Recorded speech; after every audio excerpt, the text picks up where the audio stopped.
Let's observe silence for a few minutes.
Oh.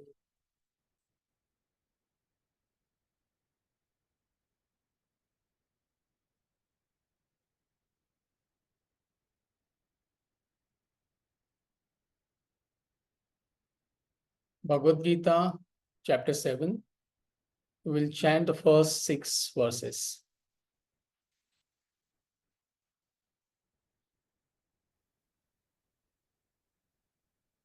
श्रीभगवानुवाच मय्यासक्तमनः पार्थ योगं युञ्जन्मदाश्रयः असंशयं समग्रं माम् यथा ज्ञास्यसि तच्छृणु ज्ञानं तेऽहं सविज्ञानम् इदं वक्ष्याम्यशेषतः यज्ञात्वा नेह भूयोऽन्यत् ज्ञातव्यमवशिष्यते मनुष्याणां सहस्रेषु कश्चिद्यतति सिद्धये यततामपि सिद्धानाम् कश्चिन्मां वेत्ति तत्त्वतः भूमिरापो नलो वायुः खं मनो बुद्धिरेव च अहङ्कार इतीयं मे भिन्ना प्रकृतिरष्टधा अपरेयमितस्त्वन्याम् प्रकृतिं विद्धि मे पराम् जीवभूतां महाबाहो ययेदं धार्यते जगत् एतद्योनीनि भूतानि सर्वाणीत्युपधारय अहं कृत्स्नस्य जगतः प्रभवः प्रलयस्तथा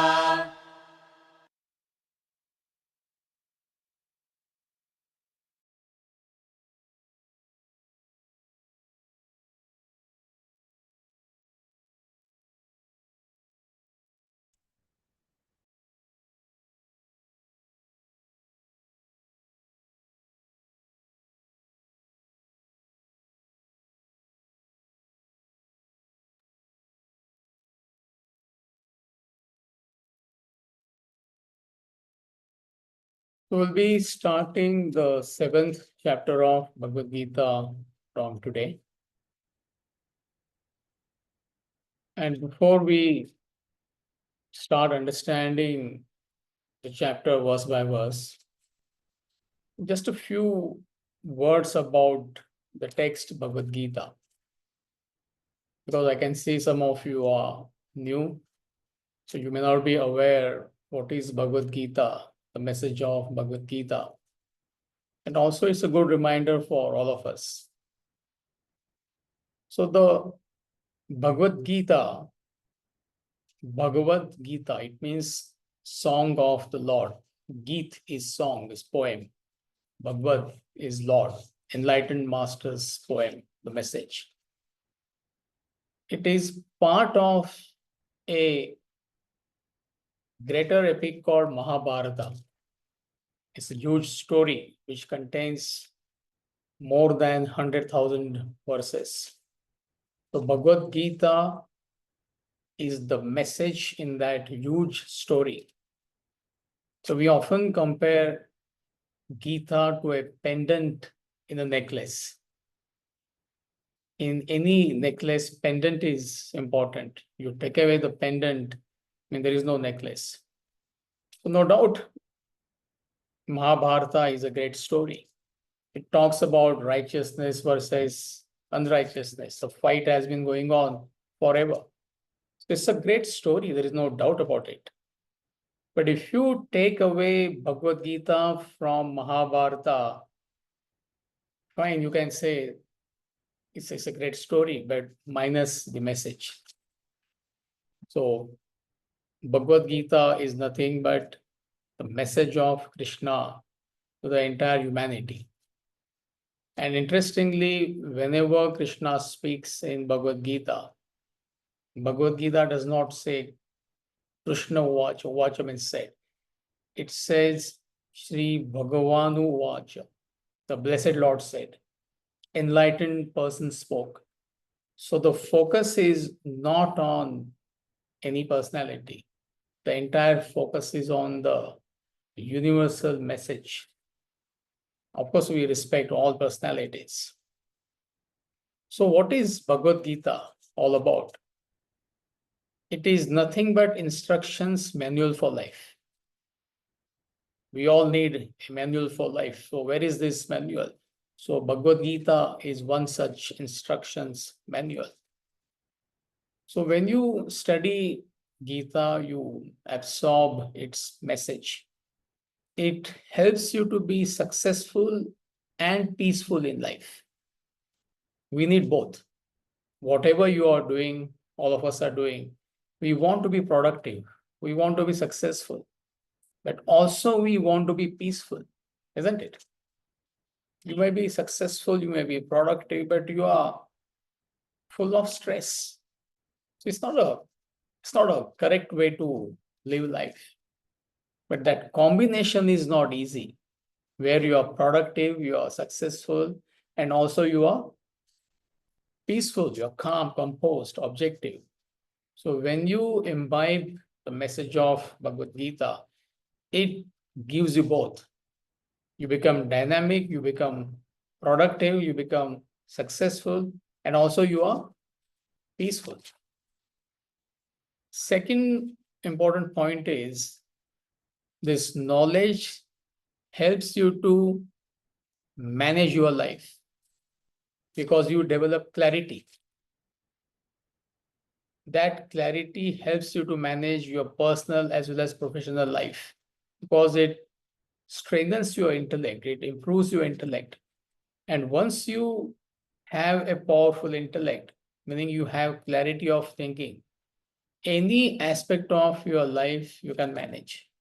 You can manage your spouse, you can manage your children, you can manage your finances, you can manage your profession, you can manage your relationship with the members of the community.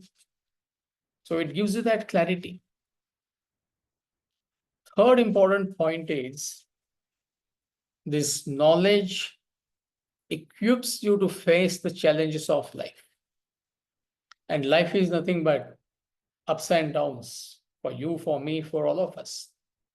And only when you have this knowledge, you can deal with these challenges and come out victorious. Minus this knowledge, you could succumb even to a small challenge. So Gita equips you to face the challenges of the changing world.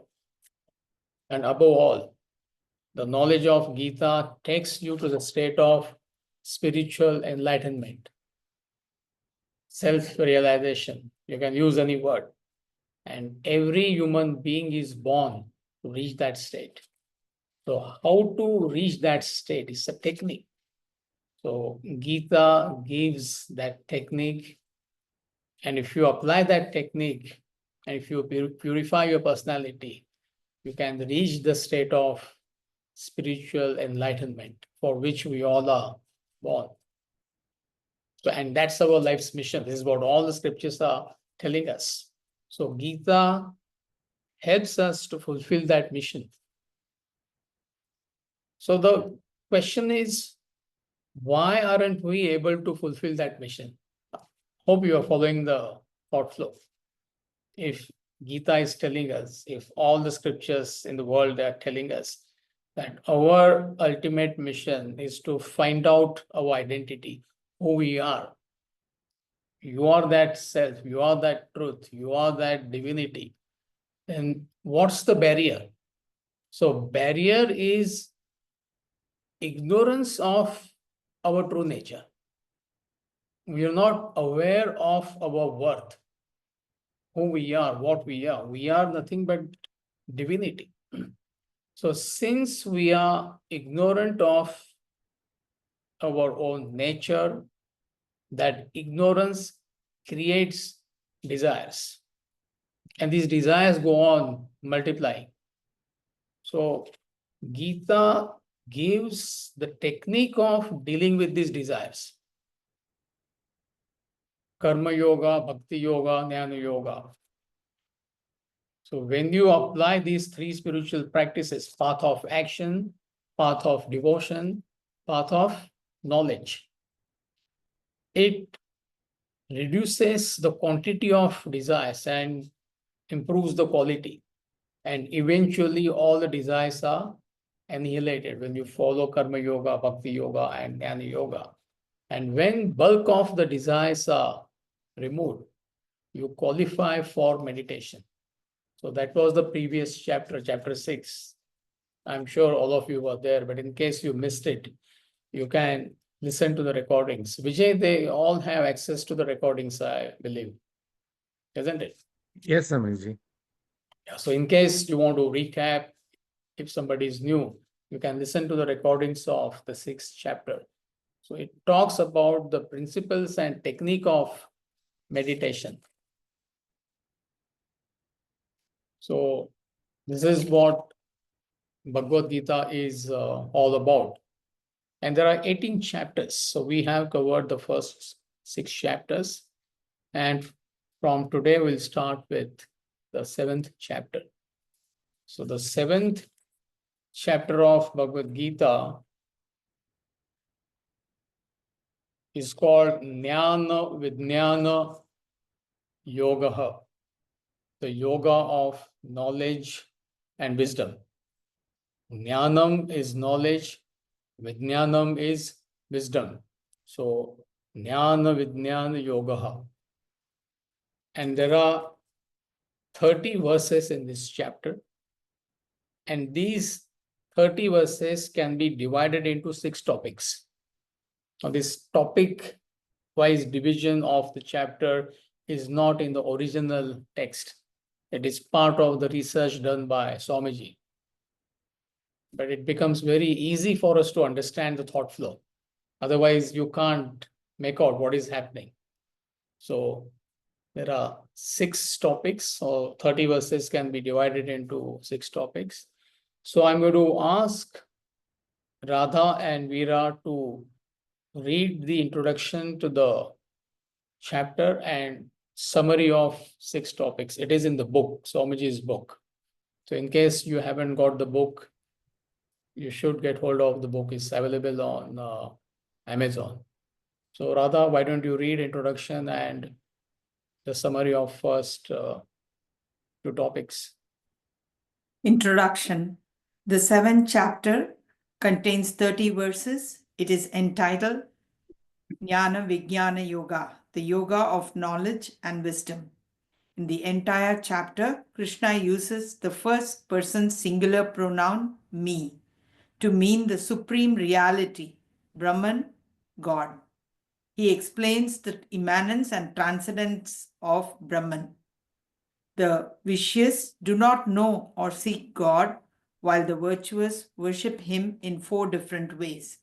Those deluded from the vision of supreme reality seek and gain limited goals in this world, whereas those free from delusion strive for liberation and unite with Brahman.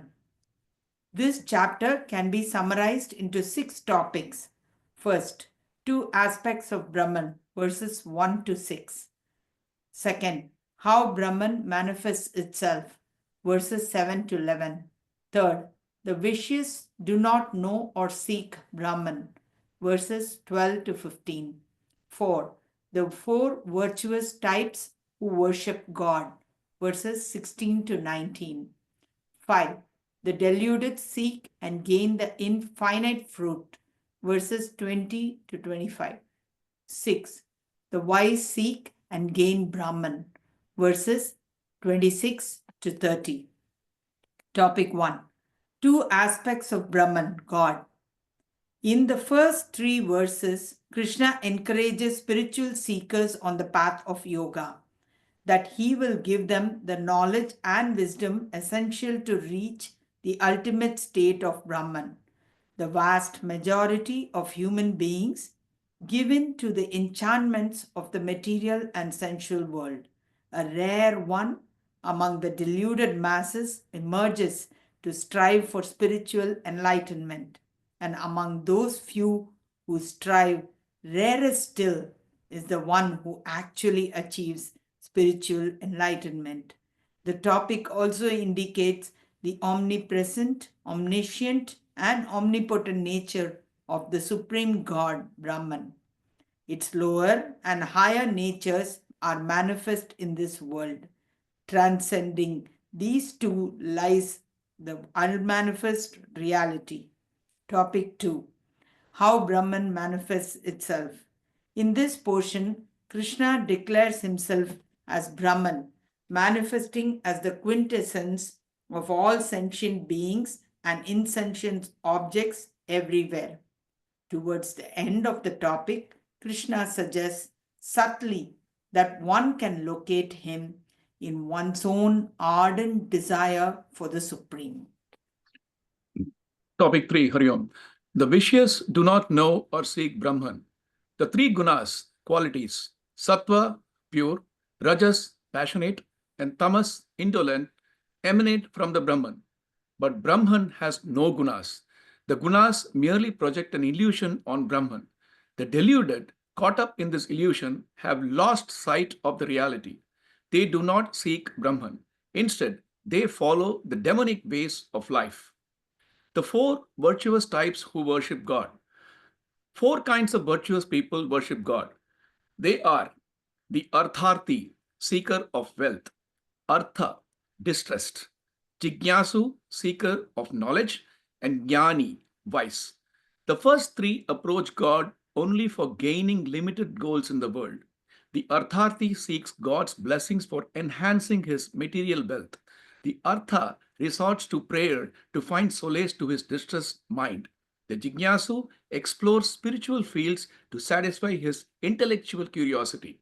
Distinct from these 3 types of worshippers, the Jnani stands out with his self-oblivious, non-utilitarian worship.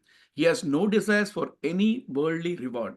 His worship is wholly directed to self-realization. To reach Brahman, Krishna admits his deep love and admiration for the Jnani. 5. The deluded seek and gain finite fruit. The deluded, having lost sight of the transcendental reality, entertain a variety of desires in this world. They seek and earn the fruits of their desires. The reality, personified as Lord Krishna, functions in every being as Atman. Atman enlivens all activities, be they material or spiritual. Hence, Krishna states that he supports all actions of individuals pursuing their manifold desires. 6. The wise seek and gain Brahman. Speaking as Brahman, the pure consciousness, Krishna declares he knows the past, present, and future. While beings deluded by the pairs of opposites which bind this world do not recognize the underlying reality, but the wise striving for liberation, free themselves from this delusion and reach the supreme Brahman.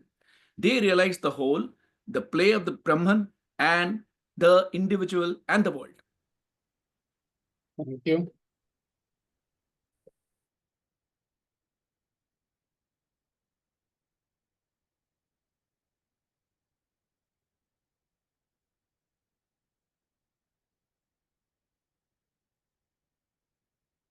So we'll start with verse number 1, please.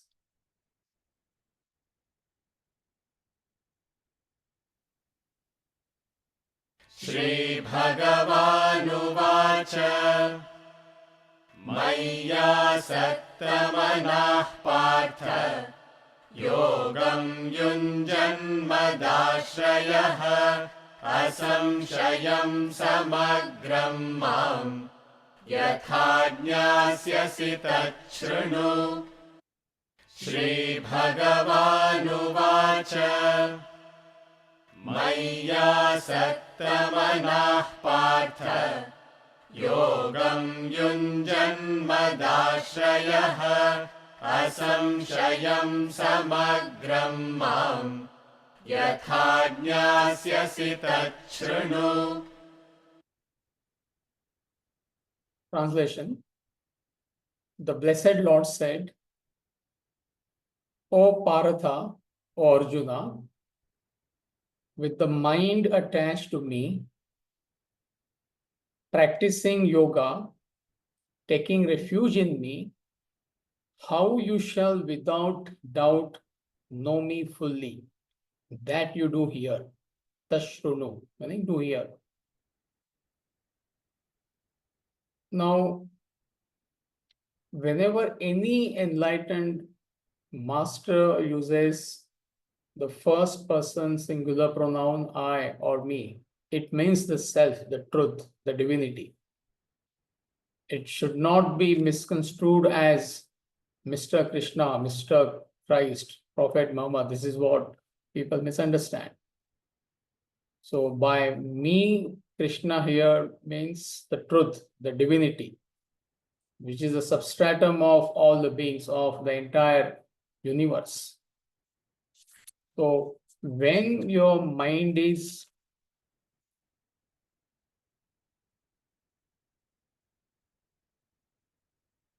with the mind attached to me, practicing yoga, I'm going to explain one by one.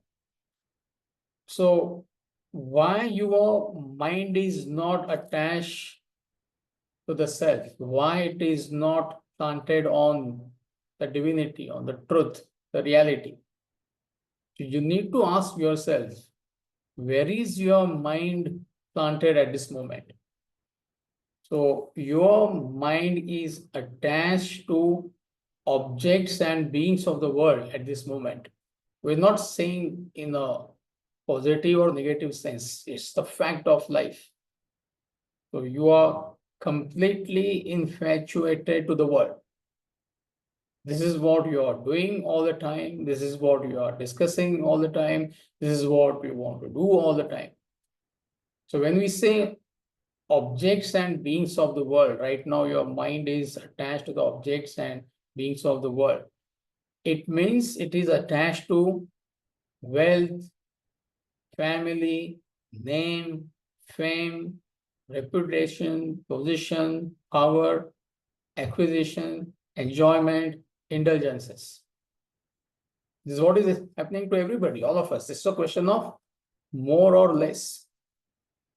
So plucking that mind from the world, such a mind from the world, and to plant it on the self is called as yoga. Do you understand the basics? Can you all see me? Yes, Amitji. Yes. Something is wrong with my screen here.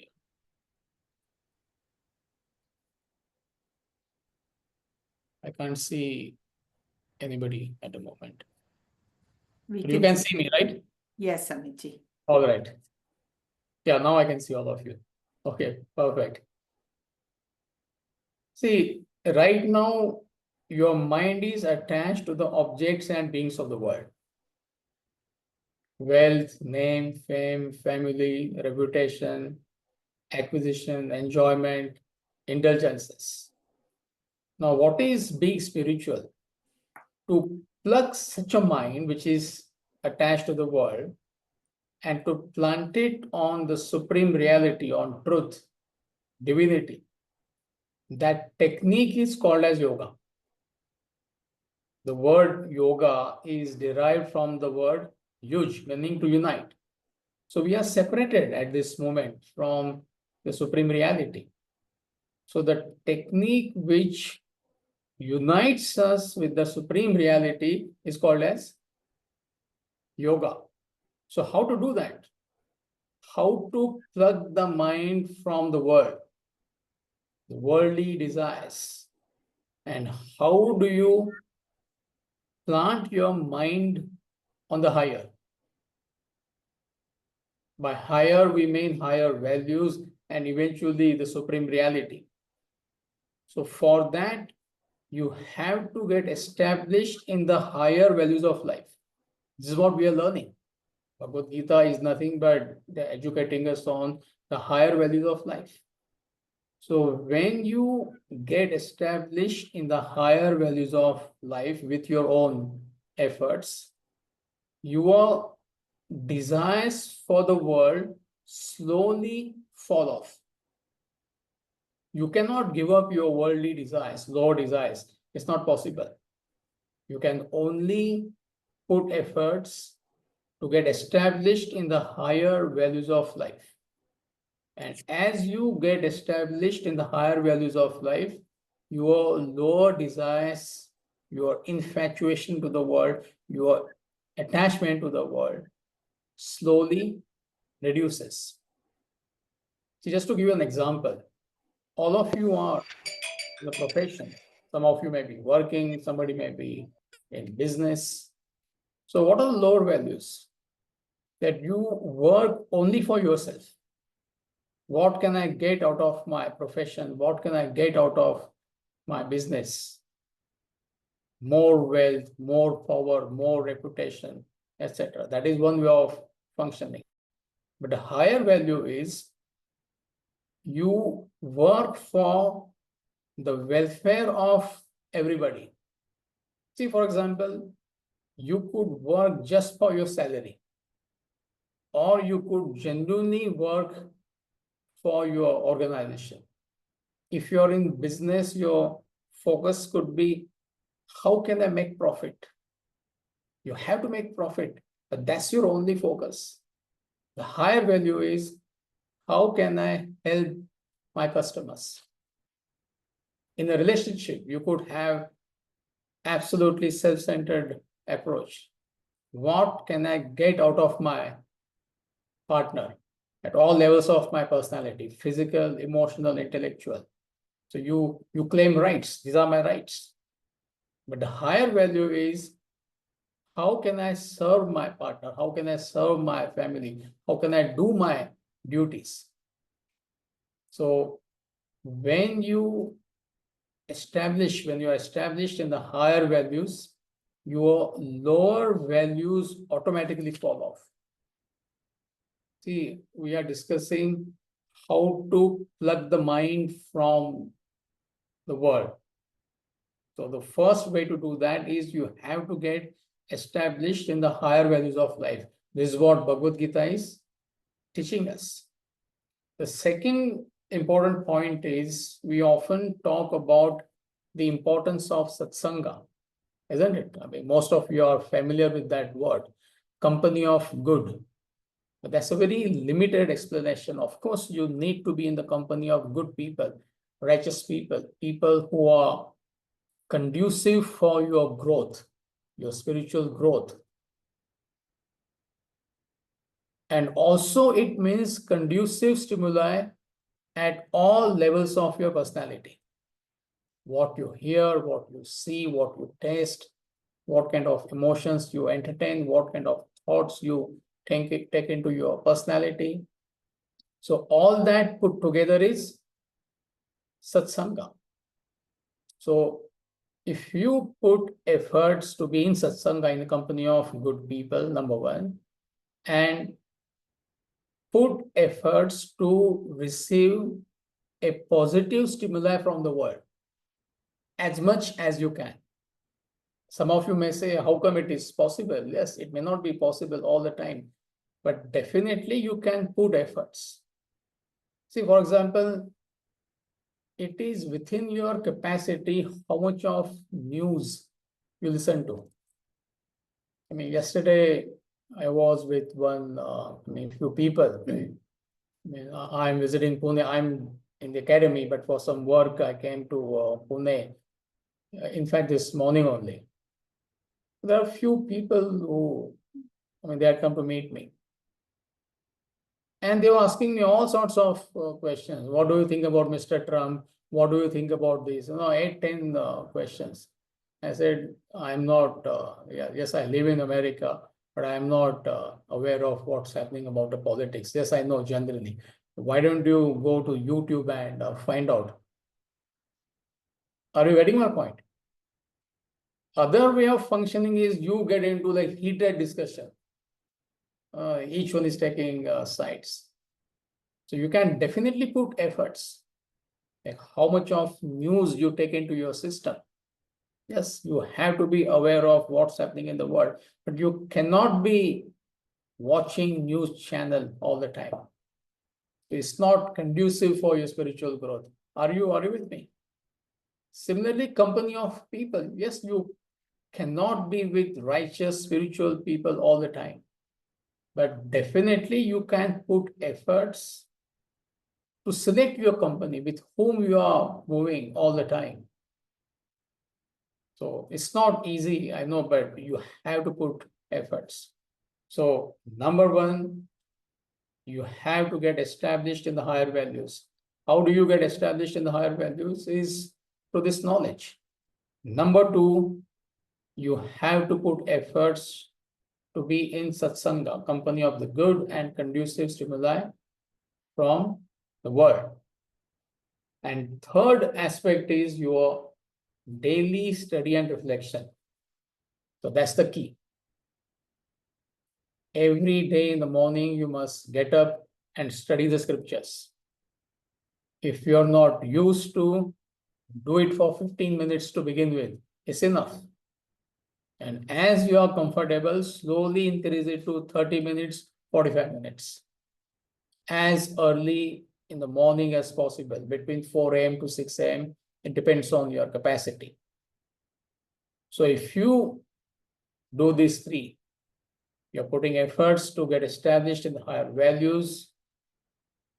You're careful about your company, which is nothing but satsanga, and your daily study and reflection. So you will find gradually your thoughts are shifting from the world towards something nobler, towards supreme reality, towards the purpose of your life. It's going to take a while. It's like you want to take a particular exit, you want to merge on an expressway. How do you do that? So you see that sign, 696 West, for argument's sake. You take that exit, you enter the ramp. Once you hit the ramp, you accelerate on the ramp, and then you carefully merge on the expressway, isn't it? You cannot suddenly merge on the expressway. It takes a while. So similarly, you cannot change your thoughts overnight. This is what I'm trying to say. If you carefully observe your personality, where are your thoughts? I don't need an answer. By default, they have to be on the world for no fault of yours, meaning you have not put efforts. Now, suddenly you hear that shift your thoughts from the world towards supreme reality. It's not going to happen. So you don't have to get discouraged. But if you put efforts, if you are consistent, definitely you will find gradually but surely your thoughts are shifting from the world towards the supreme reality. And you cannot give up your lower desires in this pursuit. In fact, nobody can give up worldly, materialistic, sensual desires. It's not possible. You can only take up something higher, isn't it? See, just as no child can give up the toy world, can you tell any child to give up the toy world? Can you make an attempt?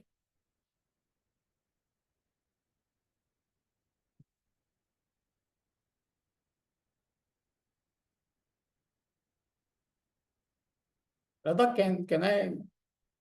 I'm not able to see the screen again. You're still able to see it, Amitji. Yeah, no, now I can see. Please don't put the spotlight on Amitji. So when we do that, it goes out. Yeah. So it's a bit odd. I mean, when I just see myself, I mean, whom am I talking to? You understand my difficulty, right? Okay. Anyway, come back.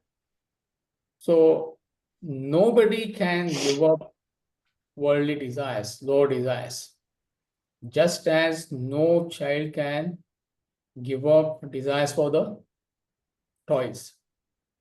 Can you convince a child to give up the toy world? Challenge, take this challenge. I will convince my 8-year-old boy or a girl to give up his or her toys. Can anybody take up that challenge? Most of you are parents, some of you are grandparents. No child can give up toys, the toy world. My question is why?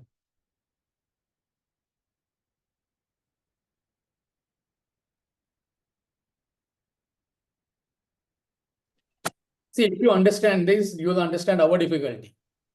That's the connection. Because they haven't developed their intellect. Mm-hmm. They have a Okay. strong attachment. Mm-hmm. Ignorance of the higher. Mm-hmm. They haven't been given the knowledge. Mm-hmm. What else? It's Also their, correct answer. it's their nature. It's their built-in nature to be attracted to toys as children. Yeah. So all the correct answers. So no child can give up the toy world. But when the same child becomes a teenager, 8-year-old child becomes a teenager, what happens to all the toys? Toys are gone. There's so many houses I've seen, at least 3 or 4 houses. Like they pack all the toys, cartons after cartons, like 4 or 5 cartons, and they give it to the charity. So when child takes up something higher, see in this case, higher is the teenage passions, right? The toy world is gone. But then he or she is totally hooked to the teenage passions. If you have a teenage son or a daughter, you will know what I'm talking about. It is impossible to convince them to give up their teenage passions. It has happened to us. I mean, we have forgotten. Talk to our parents, they will tell us what we did as teenagers. But when you are inspired by, let's say, education, you understand the importance of education, career, what happens to the teenage passions? So they're gone.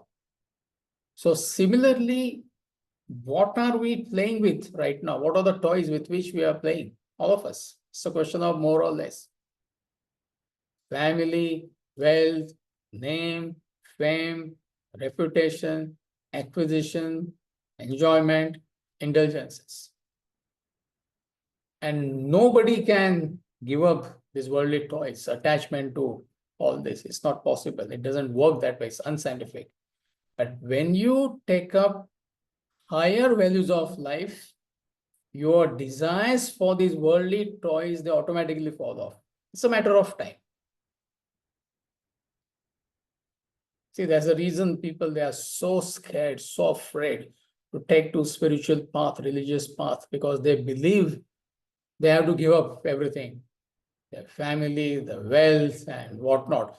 Nobody can give up anything. It's unscientific. But yes, You can definitely take up something higher.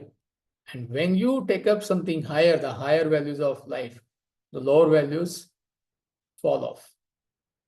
So we often give example of flower. So when the flower matures into a fruit, the petals automatically fall off, or when the petals fall off, the fruit emerges, isn't it? But if you start plucking petals one by one to accelerate the growth, what will happen? No fruit will come, isn't it? So similarly, if due to some misunderstanding, you start giving up your desires, you cannot give up, first of all. What will come out is a frustrated, repressed caricature. This is what is happening to good many people. So coming back to the main concept, main point, you can only take up something higher. And how you take up something higher is by your association with this knowledge, your daily study and reflection. You slowly but surely get established in the message of the scriptures, the value of the scriptures, the knowledge of the scriptures. And as you get established, to the extent you get established, to that extent, your lower desires, they fall off. And Krishna is given that assurance. That is important. How you shall without doubt know me fully. So when he says know me fully, meaning you from relative point of view, you will grow, you will overcome your desires, and from absolute point of view, you will reach the state of self-realization. He is giving that assurance to all of us, to all the seekers, to the entire humanity. So it's like a river entering the ocean. From absolute point of view, I'm talking about. If you follow this, that's what we discussed just now, you will definitely know the self. You will reach the state of self-realization. He's giving that assurance to all of us. So now you read the translation of the verse. It makes sense after all this explanation. O Partha, O Arjuna, with the mind attached to me meaning the self, already explained, practicing yoga, taking refuge in me, how you shall without doubt know me fully. I'm going to tell that to you. And he continues. Verse number 2, please.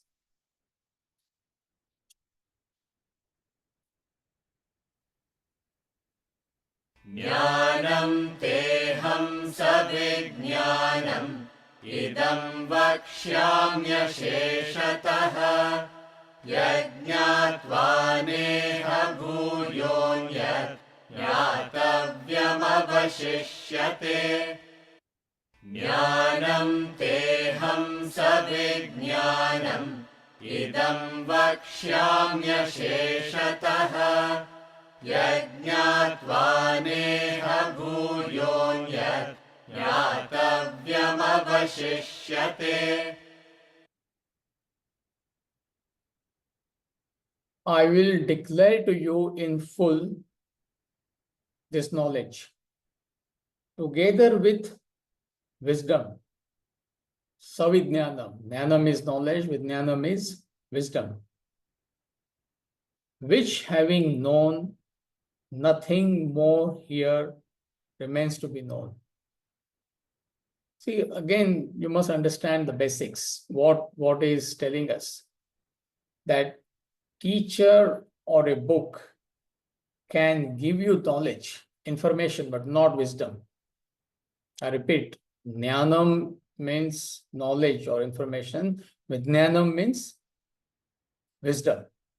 So any teacher, however great he may be, any text, however great that text may be, can give us only information, only knowledge.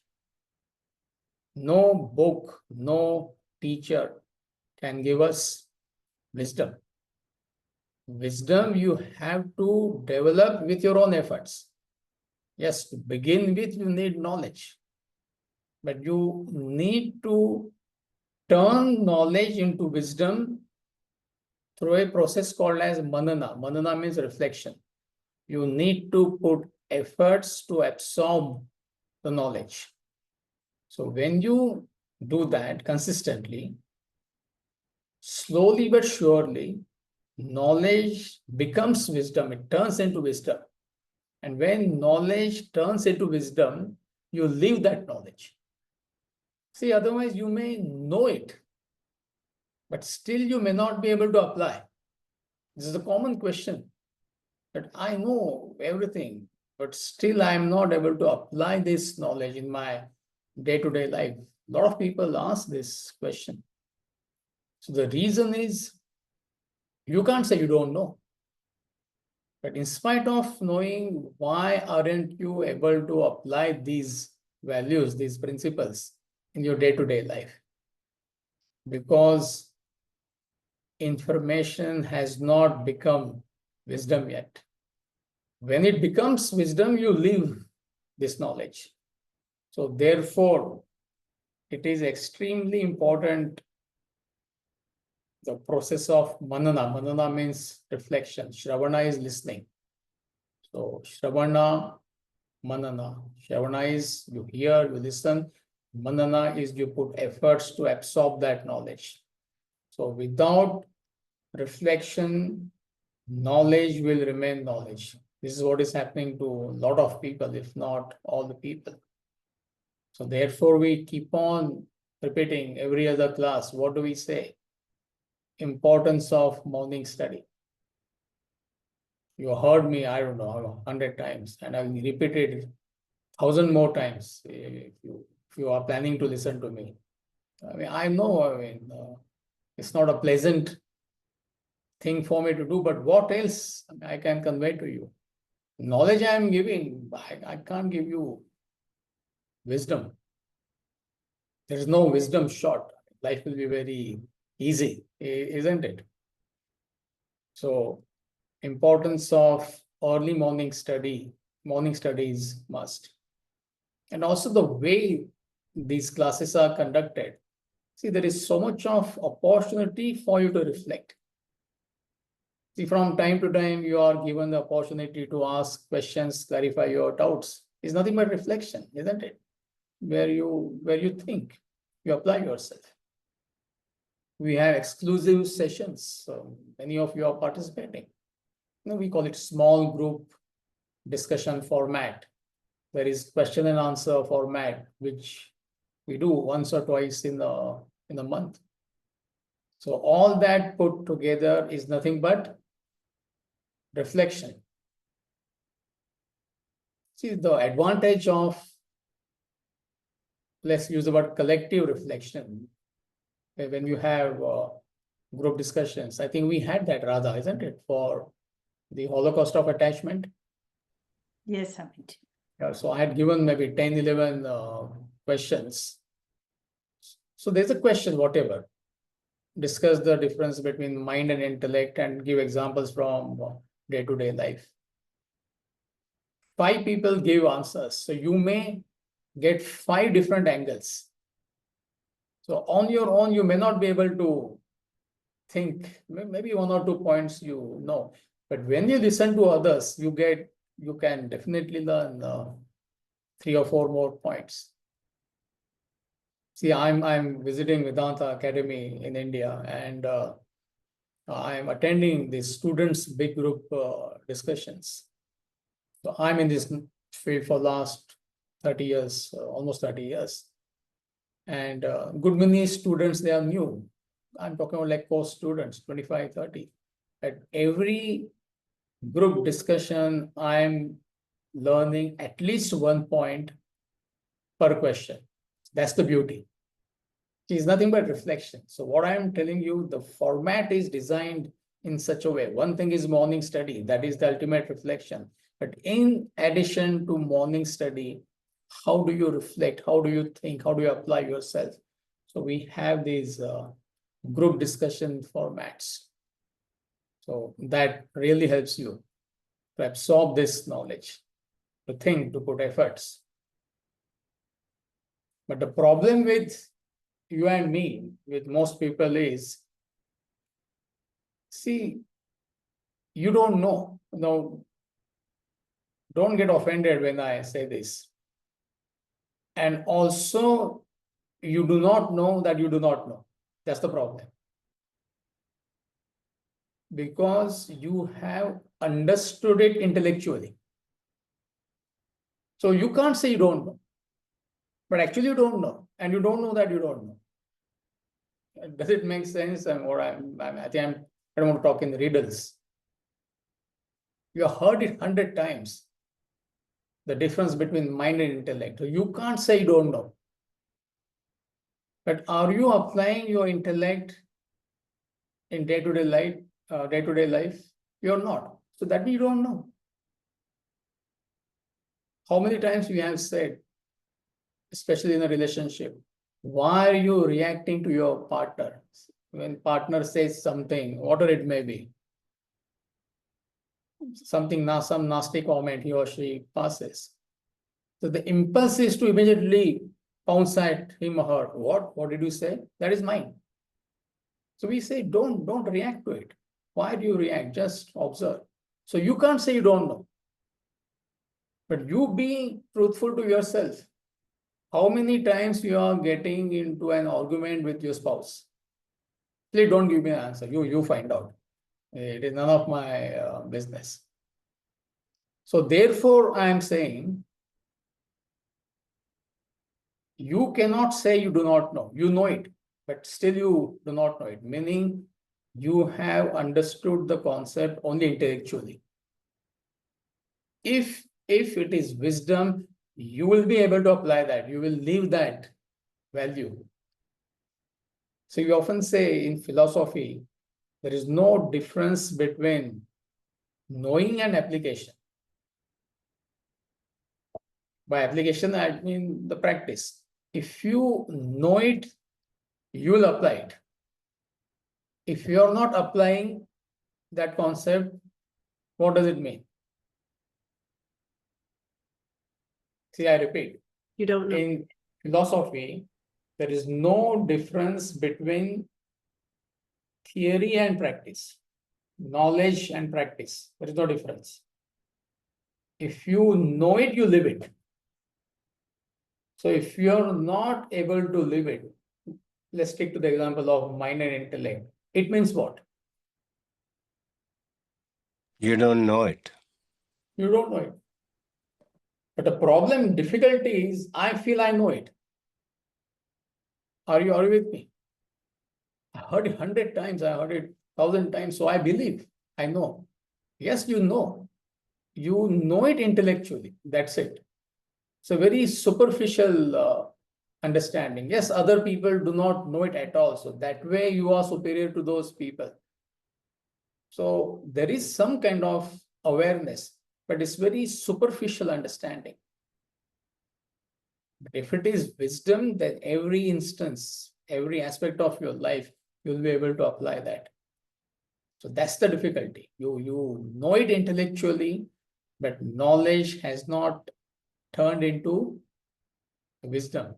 Well, that is where everybody struggles. And further, Krishna says, nothing more remains to be known. So if you get this knowledge and if you turn it into wisdom, nothing more remains to be known, meaning you will reach the ultimate state, you will know the truth. It's like dreamer becoming the waker. In that sense, he's saying.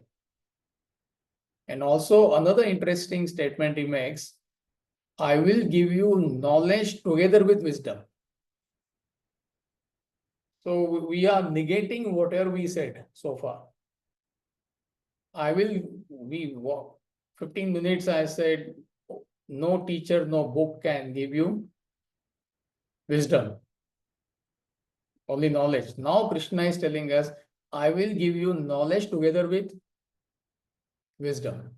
Meaning the way the knowledge is presented, it will help you to think. That is what it means. It's like it gives you that shock. Then when you interact with a true master, And if there is a surrender, the master will give you shocks. So and if you are ready for it, it really shakes you up in that sense. But still, no master can give you wisdom. Are you with me?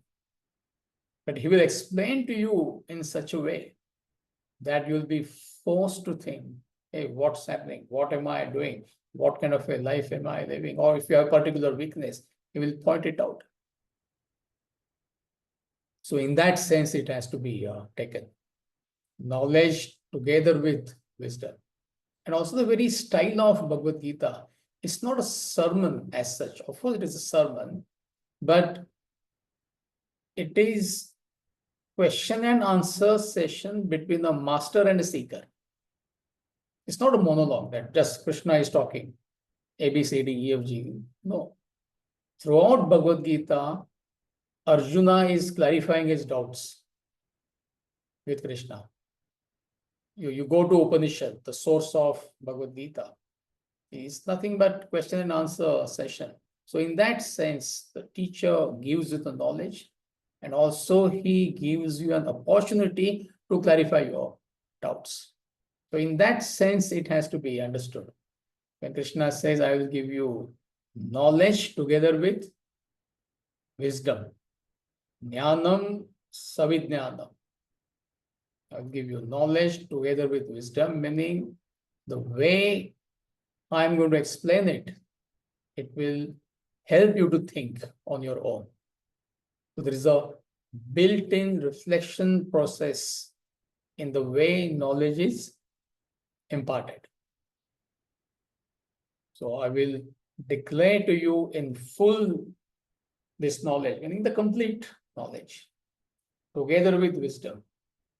Having known, nothing more here remains to be known. I mean, what else we want? It will take you to the ultimate state. Dreamer becomes the waker. Right now we are caught up in three conditioned states: waking, dream, deep sleep states. It's the conditioned states, which we don't know. The unconditioned state is our original state. So this knowledge will help us to go from conditioned states to unconditioned state. And when you reach that unconditioned state, you know you are conditioned. Right now, we don't know. Just as no drunk person knows he's drunk, isn't it?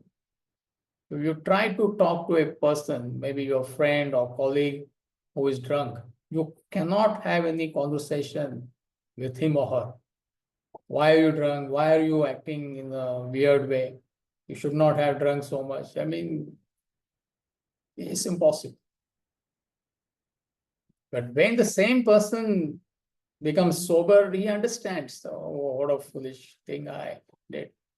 So we cannot understand at this moment we are conditioned, meaning we are caught up in these three states of consciousness: waking, dream, deep sleep, waking, dream, deep sleep. And all these masters, they are telling us that these three states, they are conditioned states. They are not our original states. Now, what do we understand by that? Charu, what do we understand by that?